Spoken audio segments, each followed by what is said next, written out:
자, 그 다음에 마지막으로, 그러면 과연 일본의 프로 디자이너들 또는 대학교 교수님들은 어떤 작품들을 만들고 있는가, 이런 것들을 좀 재밌는 작품 몇 개만 소개하고 끝내려고 그래요. 자, 카오 멘데라는 교수님인데, 카오루 멘데, 어, 부사신호미술대학의 조명, 조명 쪽 빛을 담당하는 교수님이세요. 그래서 이 작품은 어디서 제가 스캔을 했냐면, 에, 교보문고나 이런 대형 서점에 가면은 디자인의 디자인이라는 미대생들이 필독서 중에 하나죠. 하라케냐 교수님의 저서인데 거기에 나오는 책이 작품이에요. 그래서 우리가 뭐 이쑤시개나 성냥 이런 것들을 보면은 뭐 인도네시아 이런 데서 열대 우림 뭐 거목들을 만들어서 성냥이나 이쑤시개를 만들었었는데 그것들을 우리가 그렇게 열대 우림을 해치지 않아도 되지 않을까라는 생각에서 출발한 작품이에요. 그래서 우리가 가을 겨울에 보면은 나뭇가지들이 이제 죽은 나뭇가지들이 땅바닥에 막 떨어지는 것들을 잘만 건조시키면 충분히 이렇게 활용을 할 수가 있다. 어차피 불태우는 것들 아니냐. 그래서 조명 담당하시는 선생님답게 이런 작품들을 만들기도 하고요. 자, 이 작품은 한국에서 돈 주고 살 수 있죠. 요즘에는 뭐 일본 제품 불매 운동이 일어서 추천하기는 좀 그렇습니다만 무지라는 브랜드가 한국에 들어왔어요. 그렇죠? 꽤 됐습니다만 벌써 거기에 가시면은 무지는 일본에서도 디자인, 잡화, 이, 메이커 중에서도 꽤나 위상이 있는 곳입니다. 탑10 안에 들어갈 것 같아요. 그 중에서도 이 후카사와 나오토라는 디자이너가 아트 디렉터가 있는데 이분은 하라케냐 선생님과 더불어서 무지에서 아트 디렉터 5명의 아트 디렉터가 있는데 그 중에 한 명, 이 후카사 나오토 교수님은 타마 미술대학의 통합 디자인학과에서 학생들을 가르치고 계세요. 이 작품은 무지에 가서 돈 주고 살 수가 있는데 지금은 CD를 그렇게 많이 듣지는 않습니다만 전부 다 뭐 스마트폰에서 실시간 스트리밍이나 뭐 다운로드 받아갖고 듣고 있죠. 그래서 요거랑 똑같이 생긴 제품이 요즘에는 블루투스 제품도 나오고 있어요. 그래서 스테디셀러자 베스트셀러 이런 작품들도 만들고 있고요. 자, 하라케냐 교수님도 마찬가지로 무지에서 아트 디렉터로 활동을 하면서 무사시노 미술대학교 기초 디자인학과에서 학생들을 또 가르치고 계시는데 뭐 앞서 말씀드린 분이나 이분이나 일본에서 정말 손꼽히는 디자이너들이죠. 어, 항상 디자이너들을 다루는 연대기에 꼬박꼬박 실리는 분들입니다. 크게 족적을 남기신 분들인데 이분들이 왜 대학교에서 가르치는지 모르겠어라고 표현을 할 정도로 위대한 디자이너들이세요. 자, 이분들이 아직 대학에서 학생들을 가르칠 때 유학을 가는 것도 큰 행운이라고 느껴집니다. 저는 학교 다닐 때 못 만나 뵀어요. 제가 졸업하고 나온 다음에 학교에 들어오셨거든요. 자, 일본 대학교의 특징 중에 하나라고 한다면 이런 식으로 실제 디자이너로서 큰 역할을 하신 분들이 대학교에서 학생들 가르치고 있고요. 또 나머지 절반은 디자인을 연구하시는 교수님들이 계셔서 실무를 직접 담당하시고 굉장한 디자이너들, 우리가 이름만 대면 아는 디자이너가 한 절반 정도. 그 다음에 연구를 통해서 지금까지 쭉 근대, 현대 디자인, 그리고 앞으로의 미래 방향의 디자인을 제시하는 분. 이런 분들이 한 반반 정도 되기 때문에 학생들한테는 좋은 본보기가 될지 않을까 이렇게 생각을 합니다. 자, 예를 들어서 디자인을 도출하는 것들은 이런 게 정말 디자이너가 하는 일이다라고 보여요. 이런 하라케냐 교수님 같은 경우는 98년도 일본 나가노 동계올림픽 총괄 디렉터였어요. 우리나라는 보통 이렇게 영화 감독님들이 좀 맡으시고 이러는데 일본은 디자이너가 맡는 게 전통입니다. 그래서 이 해에는 어, 하라케냐 교수님이 콤페에서 우승을 하셔서 동계올림픽 디자인을 맡게 됐어요. 자, 맨 처음에 한 일은 뭐냐면 참가국에 초대장을 보내는 일이에요. 정부의 이름으로 보내는 거기 때문에 굉장히 신경을 많이 써야 되겠죠. 그래서 어떤 초대장을 보낼 것인가 이제 어, 고민을 하셨대요. 근데 책상에서 고민을 한 게 아니고 나가노를 직접 방문을 했죠. 나가노는 일본에서도 굉장히 눈이 많이 오는 산간지방이 있어요. 후지산 위쪽에 있거든요. 근데 이쪽에 가게 되면 눈이 설원이 발자국도 밟지 않는 설원이 어마어마하게 펼쳐져 있죠. 이쪽을 막 걸어 다니니까 저 첫 눈을 밟은 발자국으로 초대장을 표현하고 싶어라고 생각을 하셨어요. 그래서 일본에 있는 제지 회사를 다 뒤졌는데 이런 종이가 없어요. 어떻게 하지 하다가 아예 만들었어요, 저 종이를. 그래서 두께감 있는 엠보싱 종이를 만들고 저 음각 있죠. 음각을 어떻게 표현을 할까 하다가 옛날 우리 타자기 치듯이 따다다다 치는 옛날 구형 타자기 있죠. 그게 쏙쏙쏙쏙 박힌 것처럼 이런 특색 있는 첫눈의 발자국처럼 초대장을 만들었죠. 자, 대학교에서 만드는 아이디어 도출이라는 거는 이런 것들을 배우는 거고요. 창조, 개성, 아이디어라는 것들은 이런 것들이기 때문에 우리가 일러스트레이터, 뭐 포토샵을 만드는 게 미대라고 생각하시면 안 되고요. 이런 것들을 창조적인 활동을 하는 게 미대 수업이다라고 보시면 재밌게 유학생활의 기대감이 좀 올라갈 수 있을 것 같아요. 자, 이분은 오쿠야마 켄이라는 분인데 무사시노미대 CD과를 나왔어요. 근데 특이하게 프로덕트 디자이너예요. 졸업한 이후에 자동차 회사로 취직을 했어요. 자, 제가 말씀드리고 싶은 거는 뭐 몇몇 특별한 학과들이 있지만 꼭 이 학과를 나와야지만 이 전공을 해서 관련 회사에 취업할 수 있어. 이거는 절대 아니라는 거를 말씀드리고 싶어요. 서양화를 배워서도 게임 회사로 그림 잘 그려서 취업할 수도 있고요. CD과를 나와서 출판사를 갈 수 있지만 광고 회사를 갈 수도 있고요. 이분처럼 프로덕트를 갈 수도 있는 겁니다. 또 캐릭터 회사를 나와서 시각 디자이너, 포스터, 광고 회사에 취업할 수도 있는 거고요. 굉장히 다양한 대학교에서는 내가 이거를 배우고 싶어라는 거를 정하면 좋겠어요. 이분이 딱 그런 케이스인 것 같아요. 뭘 디자인했느냐?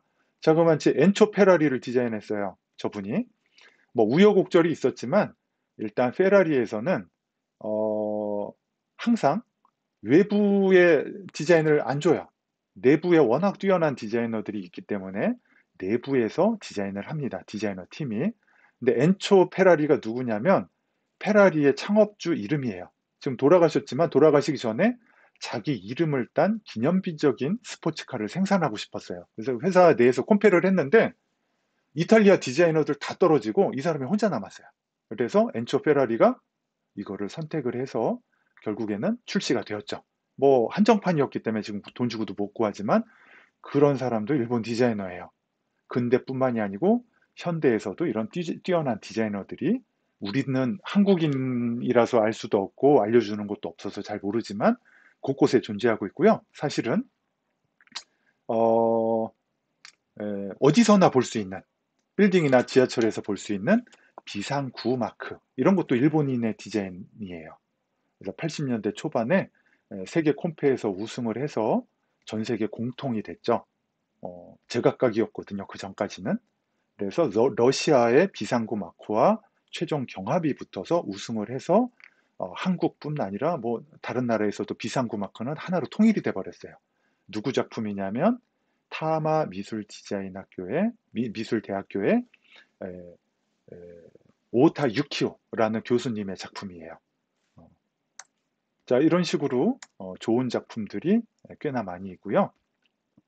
나카무라 유고라는 분이 교수님이신데 이분은 타마 미술대학교의 통합디자인학과 교수님이세요.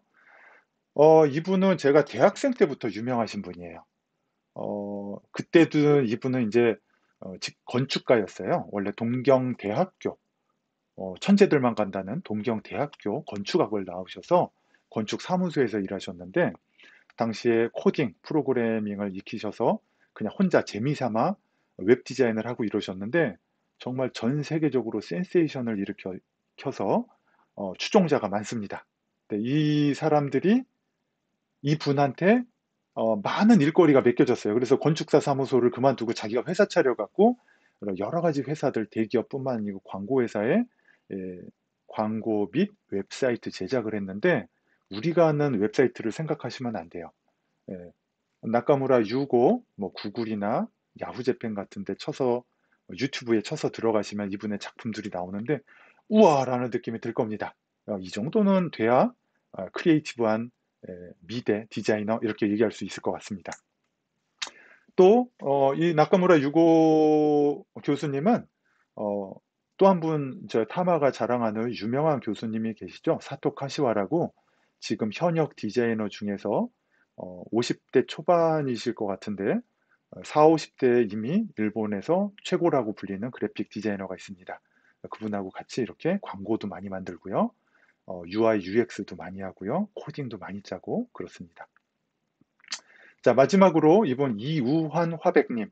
지금 현존하는 어, 그림 중에서 최고가를 자랑하죠. 지금 또 얼마인지 모르겠어요. 몇 년 전에 2, 30억 정도 했고, 또 김한규 화백 작품이 또 그 작품을 깨고 있겠는데, 살아계신 화백 작품 중에서는 이분 작품이 최고가일 것 같아요. 점에서 선으로. 뭐 위작도 많고 뭐 소송 붙고 이래서 최근에 시끄럽기는 한데, 어쨌든 이우환 화백을 제가 말씀드리는 이유 중에 하나는 지금 생존해 계시는 분들 중에 최고 작가라고 일컬어지기도 하고요. 이 작품을 보고 싶으신 분들은 뭐 과천의 현대미술관에 가시면 될 것 같습니다. 이 작품이 실제 걸려 있어요. 근데 이분은 일본에서 대학교를 나오셨어요.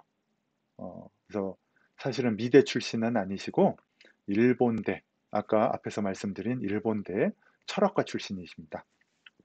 일본대 출신의 작가는 이우환 화백하고 김한규 화백 이렇게 추상 쪽 근대 화가들이 출신이신데 독일에서도 활동을 하시고 뭐 이러셨죠. 음. 자, 이분이시죠. 지금은 고향은 이제 한국이신데 사는 곳은 일본에서 사세요. 그래서 젊으실 적에는 타마 미술대학교에서 학생들도 가르치시고요. 지금은 명예 교수로 계시고 가마쿠라라는 곳에서 작품 활동에 전념하고 계십니다. 어, 자, 이분이 이제 철학가 출신이시기 때문에 작품 설명도 굉장히 철학적으로 하시고 글도 어려워요. 근데 작가들뿐만이 아니고 앞에서 설명드렸던 하라케냐 교수님도 굉장히 수업 내용도 어렵고 작품 활동도 그다음에 사설, 논문 쓰시는 것도 굉장히 어렵습니다. 자기 나름의 아이덴티티가 들어가기 위해서는 이런 철학이 확고해야 돼요. 또 이런 작품들 보면 저 왼쪽 아래 큰 바위들이 이렇게 막 아뜰리에 전시장 안에 놓여져 있고 이래요. 설치 작품도 하시거든요. 근데 작품 설명을 할 때 이러세요. 저런 돌들은 자연에 있을 때 가장 아름다운 모습을 가지고 있는데 내 작품으로 표현을 하기 위해서 전시장 안에 가지고 오면은 도대체가 어울리지 않기 때문에 흙을 닦아주면서 솔로 문지르면서 어울려라, 어울려라, 어울려라 하면서 말을 막 거신대요. 이리 굴려보고 저리 굴려보고 하면서 어느 순간 마음이 통하면서 이 공간에 어울리는 위치를 잡는데요. 자, 이런 작가 정신을 가지고 계시고 또 우리 파인아트 하는 친구들도 또 앞서 말씀드린 디자이너의 이 마인드 같은 것들도 좋은 대학교 가서 좋은 교육을 받았으면 좋겠습니다. 자, 이상으로 미대 입시 설명회, 비다이 미술학원의 미대 입시 설명회를 마치겠고요. 지금 입시 설명회는 일단 바로 비공개로 전환을 할 겁니다. 전환을 하고 2월 20일 날 다시 한번 하기는 하겠지만 오늘 올린 영상은 짧게 짧게 편집을 하고 작품 쪽은 제가 편집을 해서 안 보이게끔 하고 대부분의 내용은 알기 쉽게 항목별로 짧게 짧게 올릴 겁니다. 그래서 어느 곳이든 편하신 곳에 댓글을 남겨주시면 저희가 20일 전까지 설날 이후에 취합을 해서 다음 입시 설명회 때는 Q&A 시간도 같이 가져보도록 하겠습니다. 자, 이상입니다. 수고하셨습니다. 긴 시간 감사합니다.